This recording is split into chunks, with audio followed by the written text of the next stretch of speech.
I said, empty your mind. Be formless, shapeless, like water.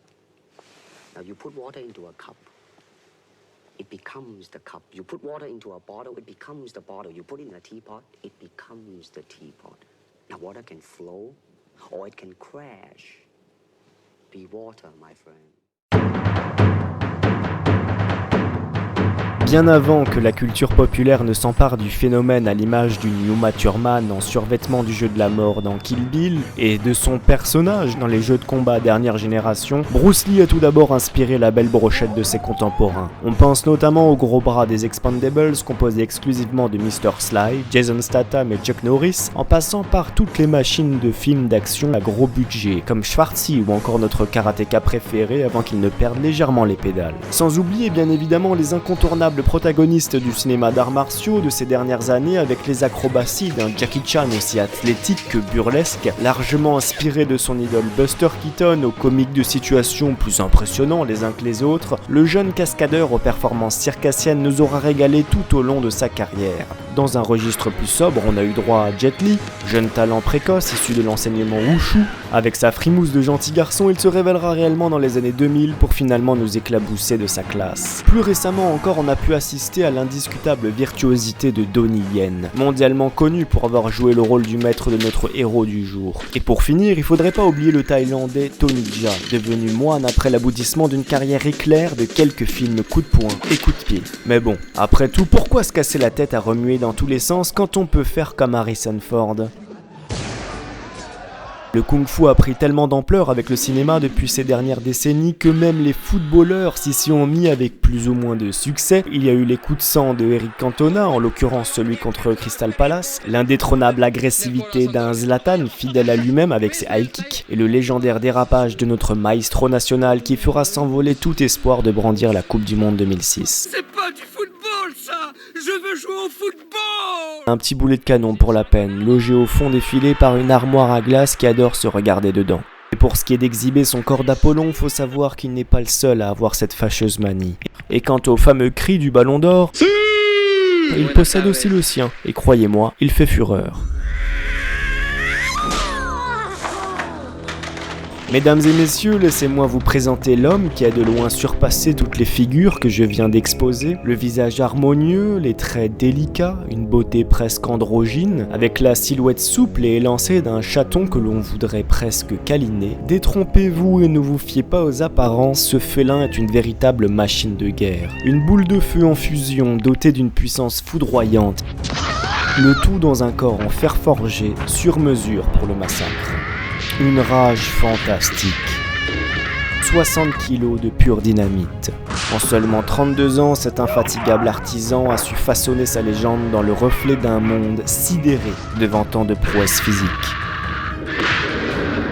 Si cet homme était dans une tragédie grecque, on pourrait facilement affirmer qu'il a littéralement défié les lois de la physique et des dieux. Il en représente d'ailleurs toute la quintessence de l'Antiquité avec l'harmonie du corps et de l'esprit. Sa science du mouvement lui confinait une grâce et un charisme inouïs. Premier sex symbole asiatique, bien des regards lascifs se sont posés sur sa figure d'esthète. Atteignant le sommet de la perfection physique et l'invincibilité au combat à main nue, ce gladiateur asiatique des temps modernes a fait vibrer la corde sensible du globe entier. Dépoussiérant les traditions anciennes et les pratiques fossilisées de la culture chinoise, son ombre a mis de la couleur aux vieilles coutumes en noir et blanc. Attirés par sa griffe authentique, même les stars du beau gratin d'Hollywood deviendront à tour de rôle ses élèves pour des cours privés. Mais il a eu beau faire des pompes à deux doigts, sa vie n'aura tenu qu'à un fil. Mais grâce à sa fureur de vaincre, il a su prouver à tout le monde qui était le Big Boss. Opération Dragon réussie. Retour sur le parcours du combattant d'un enfant terrible qui se consumera à petit feu dans le miroir de ses démons. En décembre 1937, 6 ans après l'invasion de la Mandchourie, l'Empire du Japon poursuivait sa politique barbare en Chine pour se livrer à d'innombrables crimes et d'atroces pillages. Le pays du soleil levant fit de la prise de Nankin un bain de sang qui reste encore dans la mémoire collective chinoise. Et à partir de 1941, une campagne de destruction fut engagée devant la résistance des Chinois, désormais sous l'occupation de l'ennemi. C'est à la faveur d'une tournée aux États-Unis que le père de notre héros apprend la bonne nouvelle dans sa brume de nicotine. Nous sommes le 27 novembre 1940 et c'est le jour même de l'année du dragon. Le géniteur du futur empereur du kung-fu sursaute de joie en entendant les cris de son nourrisson et dire qu'ils deviendront sa marque de fabrique. Dans l'atmosphère californienne, l'infirmière américanise son nom et c'est ainsi que Lee Jun-fan se transforme en Bruce Lee.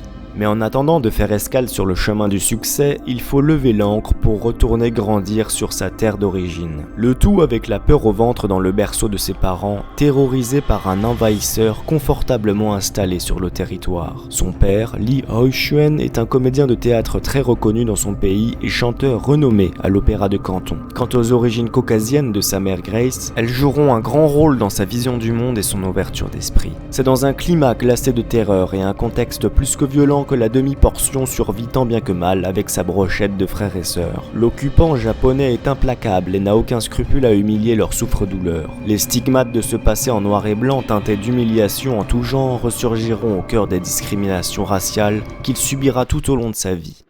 Après 8 mois et 3 longues années, les Japonais furent vaincus, le peuple chinois libéré et la prospérité remonta enfin à la surface. L'éruption volcanique commencera à jaillir très rapidement du petit Loupio. Les nerfs à vif, la violence coule déjà dans ses veines. Bercé par le ronronnement de moteur des voitures hystériques, il ne tarde pas à se mêler à l'effervescence de Hong Kong. Dans ce tumulte où grouille l'agitation des rues bondées, il se conduit en vrai petit chiard et donne déjà les signes précoces d'un adolescent à problème. En môme querelleur, il déambule innocemment, clopi-clopant sur son nouveau terrain de jeu. Bruce est l'archétype même de l'enfant hyperactif peinant à canaliser toutes les énergies qui circulent en lui. Gamin aussi rêveur que turbulent, la tête brûlée n'est pas forcément entrée en jeu avec les meilleurs attributs pour démarrer la partie. De corpulence rachitique, le teint pâle et une jambe légèrement plus haute que l'autre, la petite fripouille traîne son petit gabarit amaigri dans tous les recoins du quartier. Totalement hermétique aux leçons de morale de ses aînés, il réalise comme François Truffaut les 400 coups. Pour éviter qu'il ait trop d'ennuis et pour calmer son caractère agité, son père l'initie au Tai Chi Chuan, un art martial extérieurement souple et doux, mais intérieurement dur et énergétique. Autant dire tout de suite que la bougeotte capricieuse n'en a cure et s'en lasse très vite. Alors c'est tout naturellement vers le cinéma que le paternel l'orientera en jouant facilement avec son joli carnet d'adresses. On constatera très vite que le mioche est plutôt à l'aise dans l'exercice, la caméra est loin de lui faire peur et il trouve rapidement ses marques sur les plateaux de tournage. Déjà la mimique d'un futur glorieux greffé à son naturel. Spontané, inventif et culotté, il attire sur lui tous les regards de la profession qui le feront tourner film sur film, notamment des personnages à la Jackie Coogan dans Le Kid. Pour l'heure, même s'il sèche beaucoup, ça ne l'empêche pas de se faire harceler dans la cour d'école au beau milieu de la cruauté du préau. C'est ainsi qu'il rencontrera peu de temps après son mentor, l'illustre maître Yip Man qui lui enseignera les rudiments du Wing Chun. Un style efficace, taillé sur mesure pour cette pile électrique. Économique, rapide et direct, parfait pour le combat rapproché à main nue grâce à des coups de pied courts et des suites de coups de poing rapides. Le style est réputé pour son efficacité et dans les rues de Hong Kong d'après-guerre, c'est loin d'être du luxe. Contrairement à ce qu'on pourrait croire, il a donc commencé son apprentissage sur le tard puisqu'il vient tout juste de souffler ses 13 bougies. Et pas forcément sous de bons auspices puisque ses condisciples ont souligné que ses origines eurasiennes et son métissage étaient intolérables au sein de la tradition chinoise. Bruce doit alors s'entraîner plus que les autres pour être accepté. Le combat deviendra sa préoccupation principale et comme toutes les passions dévorantes, elle se transformera en profonde obsession. Mais qui a dit que le ballet de l'art martial était incompatible avec celui du cha-cha ? Notre jeune guerrier se lance à corps perdu dans la danse avec le rythme dans la peau. Il y gagnera même un grand championnat, sa grande fierté. Du reste, il délaisse totalement les bancs scolaires dans lesquels il sombrait pour se consacrer des journées entières au Wing Chun, entre quelques bonnes bastonnades auxquelles il a vite pris goût. Car oui, entre-temps, la petite teigne a pris du galon niveau confiance. Posé sur sa moto tel un blouson noir, il vire en loupard et attire des fréquentations plus que douteuses, et ne cesse de s'adonner à de nombreuses bagarres clandestines sur les toits de la ville. Les confrontations illicites sont monnaie courante à Hong Kong et les gangs fleurissent comme le lotus dans les jardins. Pour sa part, il intégrera celui des 8 tigres de Junction Street, qui formeront son clan de cœur. Ce qui ne l'empêchera pas de faire couler des litres de sueur dans divers sports tels que l'escrime avec son frère Peter et lors de nombreux tournois de boxe anglaise au lycée King's College. Cette alliance de diverses pratiques lui fera vite comprendre que comme l'art, tous les sports sont liés. Mais avec sa délinquance juvénile 2000, il va récolter ce qu'il a semé. Alors que la police le sermonne et lui assène un dernier avertissement lors d'un énième délit, sa famille prend le taureau par les cornes. Pour lui éviter la prison qui serait le déshonneur de la famille, il décide d'écarter leurs rejetons aussi loin que faire se peut des quartiers sulfureux. Et c'est ainsi que le futur empereur du Kung-Fu se retrouve du jour au lendemain dans un cargo, les valises à la main, en direction d'une civilisation inconnue et d'un nouveau continent. Mais attention, à force de se prendre des coups, on devient une petite frappe. On se croit au-dessus de tout jusqu'à ce que ça dérape, au prochain règlement de compte.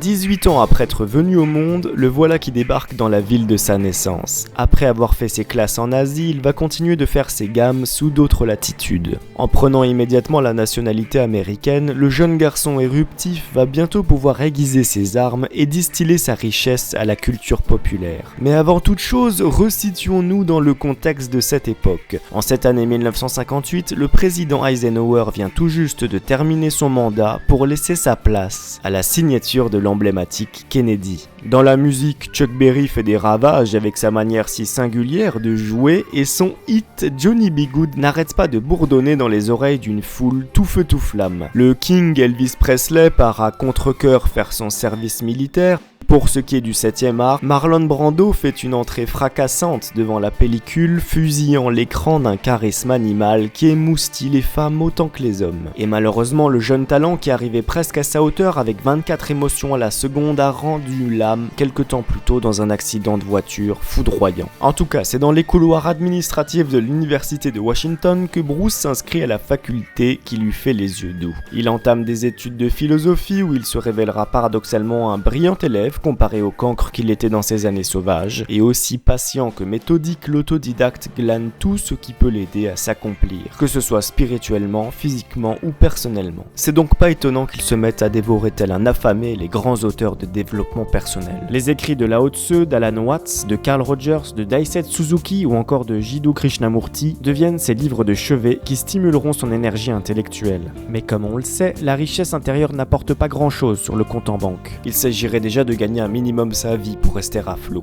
Direction les fourneaux de la communauté chinoise pour payer le loyer de sa petite mansarde située juste au-dessus d'un restaurant. Il va tout de même très vite troquer la corvée de vaisselle avec l'enseignement de Kung-Fu dont il trépigne d'impatience de partager le savoir. C'est donc à cette période qu'il prend l'initiative de donner des cours aux élèves de l'université. Pour ce jeune homme entreprenant et persuasif, tous les endroits sont propices à l'entraînement collectif. Les parcs, les garages et même les parkings. Et c'est en foulant l'herbe de rue du campus qu'il fera la connaissance de Linda Cadwell, l'amour qui l'accompagnera le restant de ses jours. C'est aussi à cette époque qu'il ambitionne sérieusement d'ouvrir une école, et il ne tarde pas à le faire sous le nom de Jun Fan Kung Fu. Il y invite tout type de nationalité souhaitant apprendre son style, basé essentiellement pour l'instant sur le Wing Chun. Ses premiers cours en particulier à Seattle sont révolutionnaires quant à leur diversité d'origine et de genre. De plus en plus en désaccord avec la culture des arts martiaux de Chinatown, il commence profondément à s'affranchir des traditions anciennes, pour le plus grand agacement de la communauté chinoise, soucieuse de la réputation de ses écoles en vase clos. Début 1964, Bruce commence à amplifier ses premières critiques à l'encontre de styles et de techniques jugées inefficaces. Il réalise des conférences qui mettent en scène une répartie cinglante à l'encontre des arts classiques qu'il considère lourds et sans grand résultat. Par opposition, il fait référence à son approche personnelle comme d'une démarche scientifique du combat de rue. Il prend l'habitude de présenter différents styles et de démontrer méthodiquement pourquoi ils ne fonctionnent pas en situation de combat réel.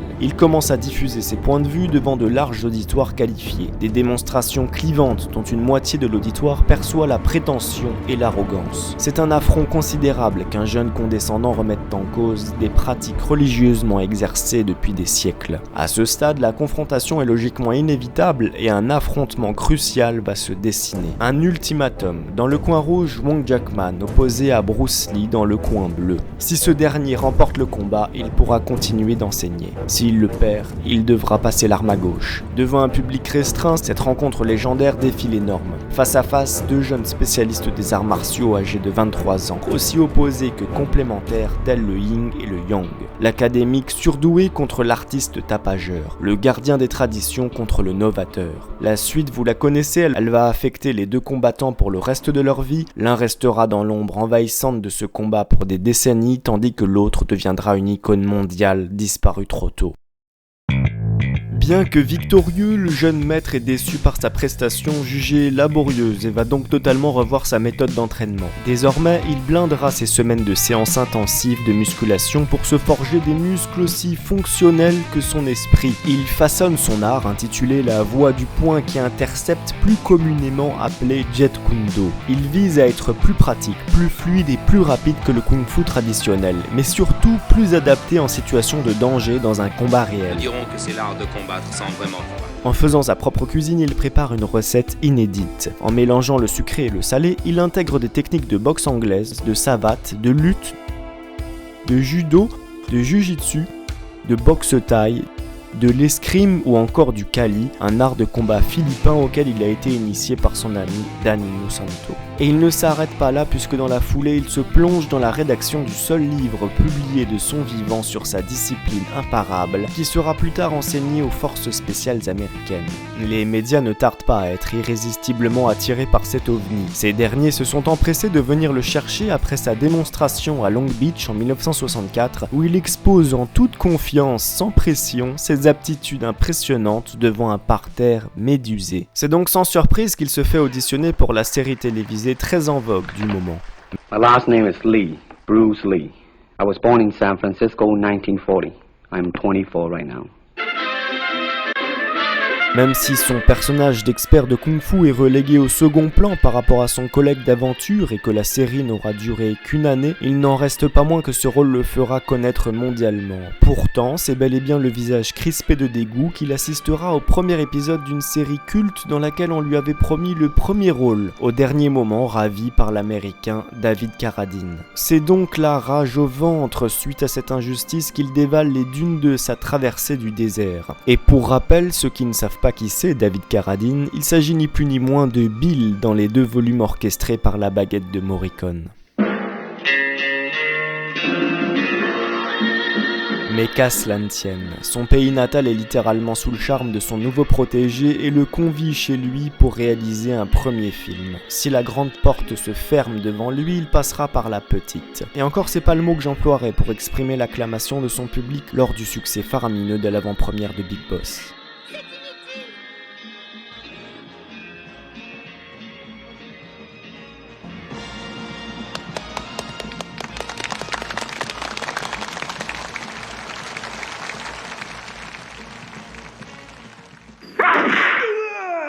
Mouvement numéro 4. Le dragon cherche sa proie. Et avec sa queue, il frappe. À partir de là, la vedette tournera film sur film en tête d'affiche jusqu'à l'épuisement de toutes ses cellules nerveuses. En effet, tous ses sens sont en alerte, sa fibre productive est en ébullition et sa recherche de perfection grandissante. La fièvre de ses journées éreintantes le conduiront à porter les casquettes d'acteur, de producteur, de chorégraphe et de scénariste sans un mince filet d'air pour respirer.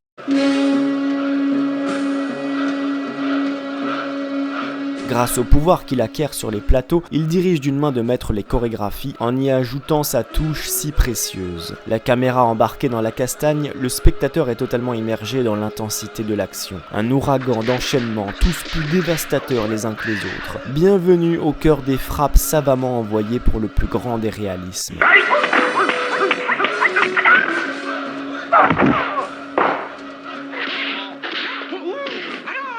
Adieu aux larges gestes grandiloquents des comédiens d'opéra, des pirouettes auxquelles on ne croit pas et des cascadeurs tirés par les fils de l'artifice. Place au spectacle et aux déflagrations de violence et de rage à la sauce de l'enfant terrible.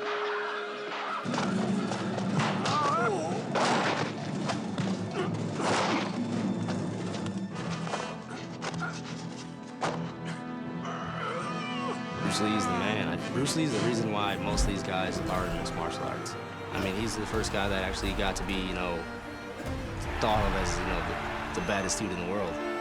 You ask any fighter out there growing up who their inspiration was, everybody says Bruce Lee. When you're fighting as Bruce Lee, we want to make sure you feel that speed, that power, that agility that he was known for. We want to make sure that when you're controlling Bruce Lee inside the octagon, you feel like the dragon. Au suivant. On le soupçonnerait presque d'être un combattant doué de pouvoirs mystiques. De nombreux prétendants au rang de maître lui lancent donc des défis, dans les médias et même dans la rue. L'industrie cinématographique de Hong Kong offre carrément un contrat de tournage à toute personne capable de vaincre le dragon. On venait le provoquer jusque dans la rue. Le type s'approchait, tapait du pied, et Bruce était obligé de relever le défi. Il savait qu'il était meilleur qu'eux. Il aurait voulu les ignorer, mais il ne pouvait pas toujours. Et les types se faisaient amocher. C'était des bagarres terribles. Il y avait tout le temps des types qui venaient le défier, le provoquer. C'était des Chinois. Ils s'approchaient de lui, ils tapaient du pied par terre 3 fois, et puis ils croisaient les bras. C'était le défi.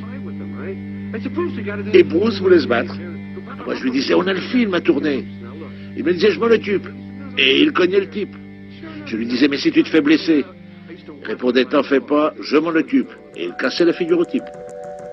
Quoi qu'il en soit, si Bruce doit beaucoup au cinéma, on peut dire que le monde de l'acting lui doit aussi une fière chandelle. Cette époque des années 70 est marquée par l'âge d'or de l'acteur studio, et c'est pas pour rien, c'est des acteurs de la trempe de Steve McQueen, James Coburn, Lee Marvin, Roman Polanski ou encore James Garner sonnent chez lui pour prendre des cours taxés à des milliers de dollars l'heure. En réalité, il existe un lien très étroit entre sa conception des arts martiaux et la méthode de l'acteur studio dont sont issus tous ces comédiens.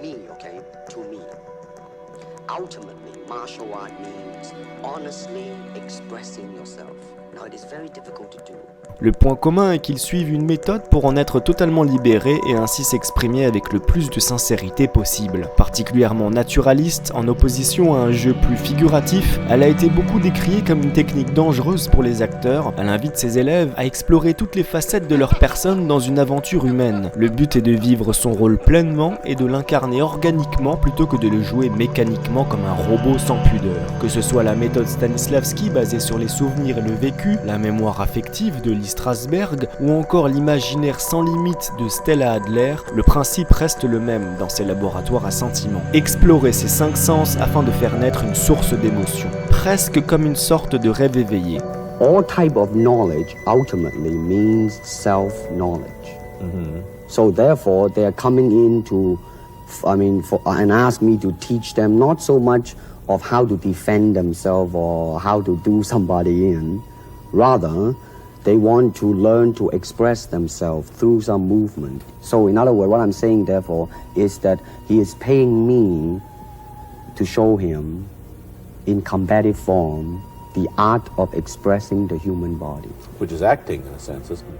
En tout cas, celui de Bruce va continuer jusqu'à ce qu'on lui offre le rôle principal dans la superproduction américaine Opération Dragon. Un tour de force dantesque pour un étranger à cette période.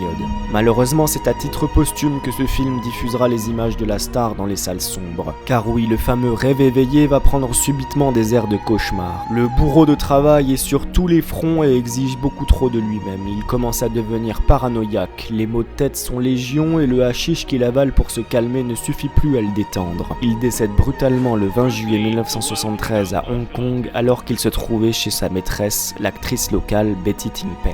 La cause officielle est un œdème cérébral en réaction allergique à un médicament contre le mal de tête, mais les rumeurs qui suivent son décès évoquent des motifs bien différents. On parle de l'influence de la mafia chinoise et de ses triades, de disputes avec son producteur Raymond Cho, de la concurrence féroce se jouant dans le milieu des arts martiaux, de prise de drogue et même de phénomènes surnaturels car le père de Lee aurait prédit sur son lit de mort le départ prématuré de son fils. Toutefois, une masse totalement à la masse sous cet immense coup de massue se masse autour de sa dépouille lors de l'instant funèbre. Et durant son enterrement, son cercueil sera dignement porté par un James Coburn dévasté et un Steve McQueen complètement sonné. La classe internationale.